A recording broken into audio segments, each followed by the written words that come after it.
आ गया भाई finally Lenovo Log 50 series वाला। क्या डिमांड थी कमेंट सेक्शन में एंड बहुत ज्यादा लेट हो गया ऑब्वियसली मैं लाने में इसको, उसके लिए सॉरी, लेकिन करेंगे डिटेल में बात फुल इस लैपटॉप के बारे में। और भाई इस लैपटॉप की मैं प्राइसिंग देख रहा था 1,03,000 से 5050 वाला ये शुरू हो जाता है विद i5 और i7 के साथ 5060 वाला जो इसका टॉप एंड वेरिएंट भी है वो भी 1,44,000 तक ही है। और अगर मार्केट में कंपेटिटिव लैपटॉप से कंपेयर करते हैं तो काफी ज्यादा value for money previous generation की तरह Lenovo Log शायद इस बार भी बन जाता है। एंड क्या क्या अच्छा है क्या क्या बुरा है सारा इस वीडियो में कवर करेंगे। हाँ, ये वीडियो हम Lenovo और Intel के साथ कोलैबोरेशन बना रहे हैं जिन्होंने हमारे को लैपटॉप टाइमली प्रोवाइड कर दिया है। मैं लैपटॉप की बात शुरू करता हूं, तुम इतने सब्सक्राइब लाइक जो करना है वो करो। और जो लैपटॉप है बिल्कुल सेम 2024 लुक्स के साथ आता है, कुछ भी फिजिकली यहाँ पे इन्होंने चेंज नहीं करा है अपार्ट फ्रॉम द हार्डवेयर। और साथ में 245 वॉट की पावर ब्रेक है जो वेरिएंट हमारे पास है। बाकी स्टार्ट ये i5 से हो जाता है। अगर आप Lenovo की वेबसाइट पे जाओगे तो आप कस्टमाइज वगैरह कर सकते हो 13450HX 5050 के साथ से लेके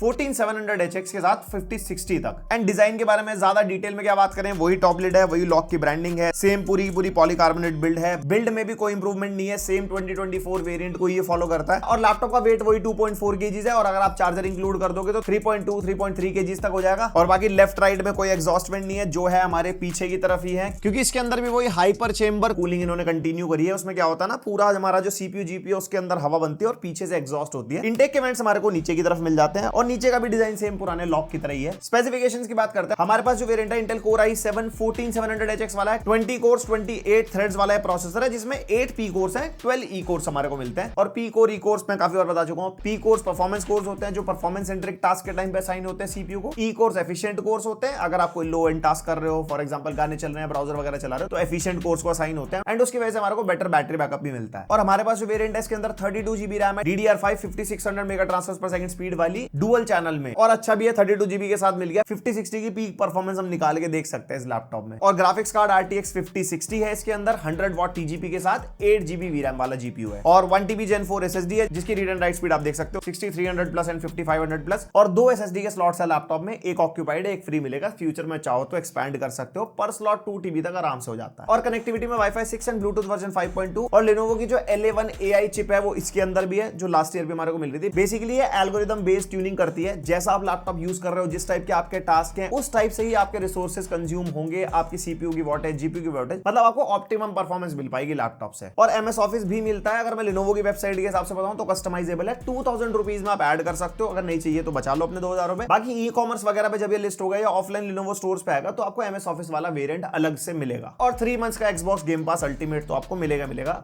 सारे Lenovo लैपटॉप्स के साथ। एंड अगर कंपेयर करते हैं ना 14700HX को side by side other CPU से, तो काफी अच्छा खासा परफॉर्म करता है इस प्राइस पॉइंट पे जितने भी लैपटॉप्स आते हैं। और सीपीयू परफॉर्मेंस के लिए बेंचमार्क Cinebench R23 के स्कोर्स आप यहां पे देख सकते हो, बढ़िया निकल के आ रहा है भाई। 25000 multi core and 2000 single core Cinebench 2024 के स्कोर्स हमने निकाले। एंड Geekbench 6 का benchmark multi core and single core आप देख सकते हो। तो सीपीयू इंटेंसिव कोई भी टास्क करने हो, हाई एंड प्रोग्रामिंग, कोडिंग, अगर स्टूडेंट हो, म्यूजिक प्रोडक्शन वाले सॉफ्टवेयर चलाने हैं, बाकी और भी सीपीयू इंटेंसिव टास्क सीपीयू आपको डिसअपॉइंट नहीं करेगा। उसके बाद आगे एआई के परफॉर्मेंस, यहां पे हमने Geekbench 6 का AI वाला बेंचमार्क चलाया, जीपीयू पे बढ़िया स्कोर निकाल के देके DeepSeek R1 का 32 बिलियन पैरामीटर मॉडल रन किया यूजिंग LM Studio, जिसके अंदर आउटकम 6 मिनट्स 20 सेकंड्स के आसपास में निकल आया था एंड टोकन इंफॉर्मेशन भी स्क्रीन पे आप देख सकते हो। और 32 GB रैम है तो हम ये मॉडल रन कर पाए। 16 GB रैम वाले लैपटॉप्स में रन होता ही नहीं है, क्योंकि इसकी रिक्वायरमेंट ही शायद इतनी है कुछ। और अगर ओवरऑल प्रोडक्टिविटी के लिए देखें तो PC Mark 10 नहीं चला इसके अंदर, लेकिन हाँ क्रॉसमार्क का बेंचमार्क चल गया था, जिसके नंबर्स आप अपने सामने स्क्रीन पे देख सकते हो। फिर आगे एडिटिंग और डिजाइनिंग वाले Puget Bench for Premiere Pro 9600 plus, after effects 9400 plus, DaVinci Resolve 8000 plus, Photoshop में भी 9000 प्लस, यानी कि किसी भी लेवल की editing, photo editing, video editing, 4K 60 FPS तक की फुटेज या उससे ऊपर भी मल्टी लेयर वाली editing with all the effects and transitions आराम से हैंडल कर जाएगा लैपटॉप। और अगर जीपीयू की बात करते हैं तो यहाँ पे ब्लेंडर का बेंचमार्क निकाला 3300 प्लस और BMW का रेंडर निकाला 21 सेकंड्स में निकाल के दे गया। और 3D Mark टाइम स्पाई के स्कोर्स आप देख सकते हो। एंड Geekbench 6 का OpenCL 1,11,000 और VR Mark का बेंचमार्क भी, सारों के नंबर एकदम बढ़िया है। आपको 3D मॉडलिंग, रेंडरिंग, आर्किटेक्चर वाले टास्क करने हैं, आराम से कर सकते हो। जो भी high level GPU intensive task होते हैं वो हो जाएंगे। एंड इवन गेम डेवलपमेंट भी अगर आपको करनी है, डिपेंडिंग अपॉन द VRAM, किस टाइप के आप टास्क कर रहे हो, किस टाइप की गेम डेवलपमेंट है, किस टाइप की 3D मॉडलिंग, रेंडरिंग है, कितने टेक्सचर्स, कितनी लेयर्स, कितने रिसोर्सेज आपके कंज्यूम हो रहे हैं, उसके ऊपर डिपेंड करता है। मैं इसको बोल सकता हूं कि इंटरमीडिएट या उससे थोड़ा ऊपर वाली परफॉर्मेंस, वरना इससे ऊपर फिर पैसे खर्चो, 5070 Ti 80 90 सब आते हैं, फिर रोकड़ा लगता भाई साहब उसके लिए। एंड स्टेबिलिटी टेस्ट करनी बनती थी, 100% लोड पे डाला सीपीयू को, 97 डिग्रीज तक मैक्सिमम गया है, 85 डिग्रीज का एवरेज मेंटेन कर गया, 5.4 गीगाहर्ट्ज तक गया, 2.4 गीगाहर्ट्ज का एवरेज था। और उसके अलावा सीपीयू ने पावर ड्रॉप भी अच्छा गया, 137 वॉट तक गया था एक बारी के लिए, लेकिन 80 वॉट के आसपास का एवरेज निकाल के देखेगा। Same in case of GPU, maximum temperature 87 तक गए बट 86 का एवरेज था, एंड वॉटेज भी प्रॉपर 100 वॉट तक गया था, 98 का एवरेज मेंटेन कर गया। तो लैपटॉप ना देखो क्रैश वगैरह नहीं हुआ, और जितनी पावर इसे पुश करनी चाहिए थी उतनी ये कर भी रहा है और उसे मेंटेन भी करता है। एंड जितने भी बेंचमार्क के नंबर्स और ये सारी चीजें आपने देखी ना, ये हम हर एक लैपटॉप की वीडियो में कवर करते हैं, इवन पीसी बिल्ड्स आल्सो। अगर आपको कंपेयर करना हो, क्योंकि एक पर्टिकुलर प्राइस पॉइंट में ना 2-4 ही मशीन्स फॉल करती हैं, तो ज्यादा कंफ्यूज ना हो, उन सबको रखो साइड बाय साइड और नंबर कंपेयर कर लो, हायर इज बेटर। और गेमिंग लैपटॉप है, गेम टेस्ट भी करने बनते हैं। Starting with Valorant CPU intensive game, जैसे कि 14700HX है, ऑन एन एवरेज वही 450-500 FPS आराम से मिल जाएंगे। 1600p रेजोल्यूशन है जो लैपटॉप का नेटिव रेजोल्यूशन है, उस पर टेस्ट कर रहे हैं। Then CS2 very high settings, and इसके अंदर भी हमारे को 120, 130, समटाइम्स 140, 150 FPS तक। और एल्डन रिंग में maximum ray tracing, maximum settings 60 FPS, और थर्मल्स वगैरह आप चेक कर सकते हो। सीपीयू जहां पावर ड्रॉ 70-80 FPS के आसपास करेगा, वहां पे 95 के आसपास जाएंगे या थोड़े से ऊपर। और जैसे कि अगला गेम जैसे GTA 5 है, यहाँ पे सीपीयू वॉटेज कम पुश हो रही है, जीपीयू ज्यादा पुश कर रहा है, और एवरेज हमारे को 45 to 50 के आसपास मिल रहा है, बिकॉज ये GTA 5 एनहांस्ड एडिशन है और प्रीसेट मैक्सिमम रे ट्रेसिंग हमने कर रखा है, तो यहाँ पे सीपीयू इतना गर्म नहीं हो रहा। देन COD Warzone, बहुत लोग कह रहे थे भैया टेस्ट नहीं कर रहे, क्या बात है कुछ है, तो मैंने कहा चलो इसको ऐड कर लेते हैं। एंड यहाँ पे प्रीसेट एक्सट्रीम रखा है जस्ट फॉर टेस्टिंग पर्पसेस, अगर आपको ज्यादा FPS निकालना है, कम सेटिंग्स पे आप खेल सकते हो। और ये 1600p है, तो यहाँ पे हमारे को ऑन एन एवरेज 60-65 FPS मिल रहे हैं, और जितने ज्यादा निकालने वो तो आप लोएस्ट पॉसिबल सेटिंग्स में निकाल सकते हो ई स्पोर्ट्स गेम में। Then we tested RDR2 favour quality, यानी कि हाईएस्ट पॉसिबल सेटिंग्स, वही 65 to 70 रॉ परफॉर्मेंस एंड 70-75 हमारा DLSS क्वालिटी। उसके बाद साइबरपंक अल्ट्रा सेटिंग्स 50 FPS के आसपास, और इसमें फ्रेम जनरेशन मिलता है, ये 2x वाला है जो 40 सीरीज में मिलता है, बार बार बताता हूं। इसमें हमारे आराम से डबल FPS हो जाते हैं। फिर रे ट्रेसिंग को भी अल्ट्रा पे डाला, तो ऑब्वियसली रॉ परफॉर्मेंस तो अच्छी मिलनी थी, लेकिन फ्रेम जनरेशन लगा के 60 FPS मिल जाएंगे। और मल्टी फ्रेम जनरेशन भी टेस्ट किया था, 3x एंड 4x आप देख सकते हो।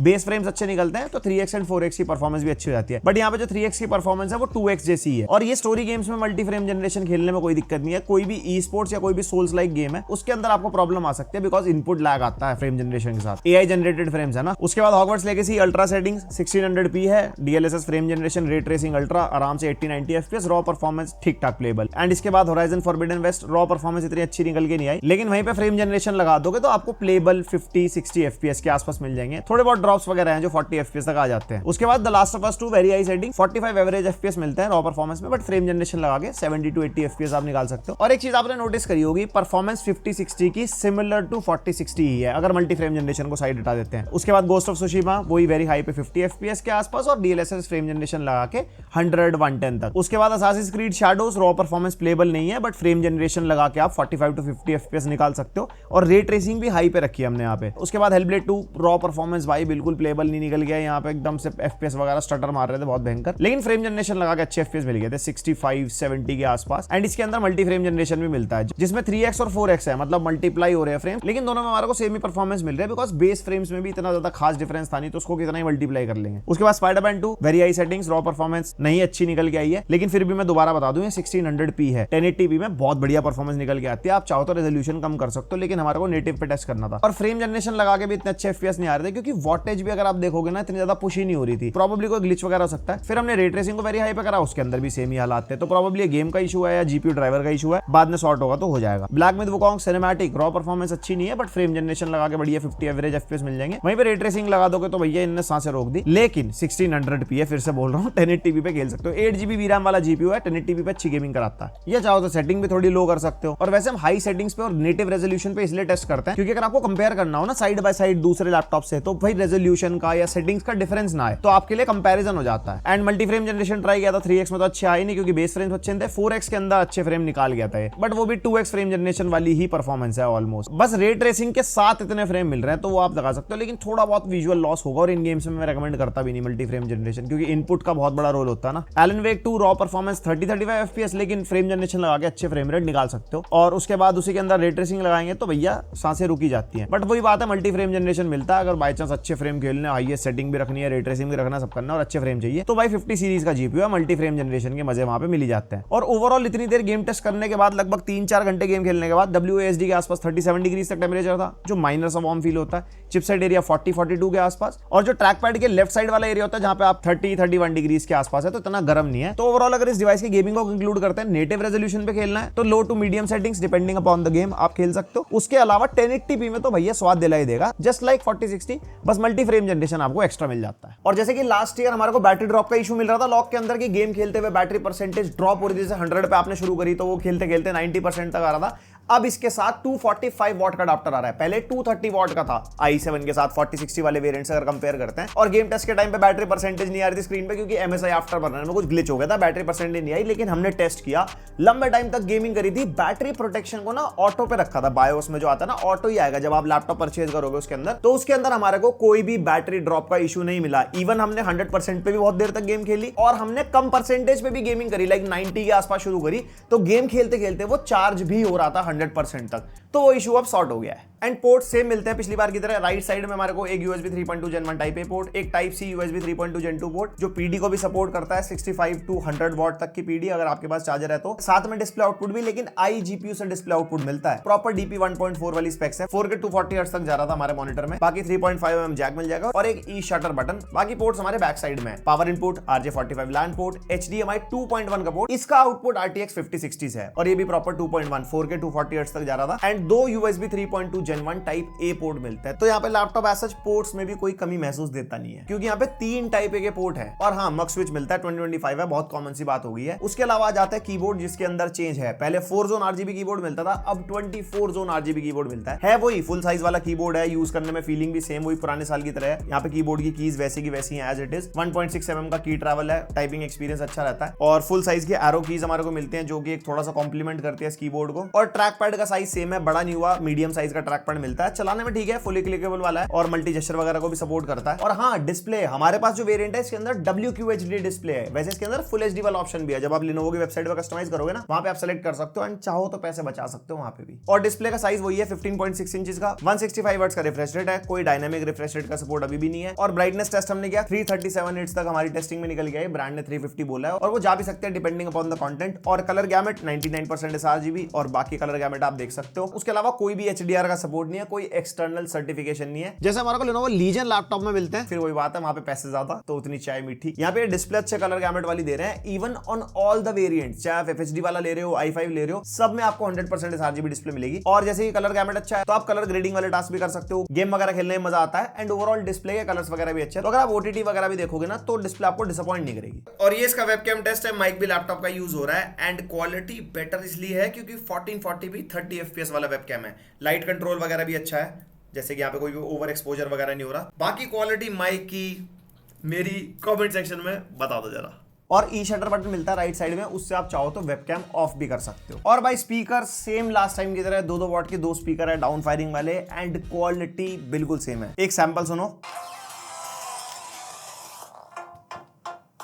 वो ये पिछली बार की तरह ज्यादा लाउड नहीं है स्पीकर। मेरे को उम्मीद थी कि स्पीकर में इंप्रूवमेंट होनी चाहिए थी, बट नहीं, वैसे ही स्पीकर मिलेंगे, थोड़ी बिलो एवरेज टाइप के साउंड है। बाकी हाँ, नाइमिक का सपोर्ट मिलता है, नाइमिक के सॉफ्टवेयर में जाके आप कस्टमाइजेशंस वगैरह कर सकते हो डिपेंडिंग अपॉन योर कंटेंट। और बैटरी भी सेम 60 वॉट आवर की है इसके अंदर। वैसे रूमर्स हैं 80 वॉट आवर भी आ सकती है Lenovo लॉक के अंदर। मेरे को लगता है प्रोबेबली वो Intel core ultra series 2 processor के साथ 50-50-50-60 टाइप के लॉक निकालेंगे, उसके अंदर शायद ला सकते हैं, ऐसा मुझे लगता है। कोई कंफर्म्ड इंफॉर्मेशन नहीं है। और 60 वॉट आवर बैटरी है और हमारी टेस्टिंग के हिसाब से वही हमने iGPU मोड पे रखा था, 50% screen brightness, keyboard backlight off और बेसिक यूसेज के अंदर 3 आवर्स तक का बैटरी बैकअप निकल गया। आपका यूसेज चेंज होगा तो बैटरी बैकअप ऊपर नीचे हो सकता है। अगर इसी के अंदर 80 वॉट आवर तक होती तो अप्रोक्सीमेटली 1 से 1.5 घंटे का बैकअप एक्स्ट्रा ऐड हो जाता। बाकी चार्जर जो 245 वॉट का इस लैपटॉप के साथ है उससे 50% 30 मिनट्स में चार्ज हो जाता है एंड 1 आवर में 100% फुल चार्ज हो जाता है, तो चार्जिंग स्पीड वगैरह अच्छी है। तो ये हो गया Lenovo लॉक 2025 का पूरा रिव्यू। एंड इस लैपटॉप का अभी कंपैरिजन मुझे समझ में नहीं आ रहा, क्योंकि ना मैंने इस प्राइस पॉइंट के आसपास के ना लैपटॉप अभी रिव्यू करे नहीं है। किसी ब्रांड में तो 50-50 मिल रहा है इस प्राइस के आसपास, तो काफी वैल्यू फॉर मनी तो है। देखो 100% sRGB डिस्प्ले मिल जाती है, 32 GB रैम है इस वेरिएंट में जो 1,40,000 के आसपास है। अदर लैपटॉप्स में 16 GB रैम तक मिल पाती है हमारे को। फिर WQHD डिस्प्ले भी है, पैसे बचा के फुल HD तक भी आप जा सकते हो। तो मतलब 1 लाख से लेके 1,40,000 में अकॉर्डिंग टू योर रिक्वायरमेंट आप Lenovo लॉक चूज कर सकते हो। वैसे कुछ दिन पहले हमने 5060 वाला क्रॉसहेयर किया था, लेकिन उससे कंपैरिजन बनता नहीं क्योंकि वो 1,65,000 का है। फिर उसके अंदर Intel core ultra series 2 HX वाले प्रोसेसर है, तो वो काफी बड़ा गैप बन जाता है। With the same processor, with the same GPU, और कौन सा लैपटॉप है मार्केट में मुझे कमेंट करके बताओ, फिर उसका रिव्यू करेंगे एंड फिर कंपैरिजन वाली बातचीत करेंगे जैसा हम हमेशा करते हैं। बाकी अगर वीडियो पसंद आई तो लाइक मारो और पहली बार सब्सक्राइब मारो। इस लैपटॉप के बारे में आपके क्या थॉट्स हैं वो भी लिख सकते हो। एंड बस मिलते हैं नेक्स्ट वीडियो तक के लिए, बाय।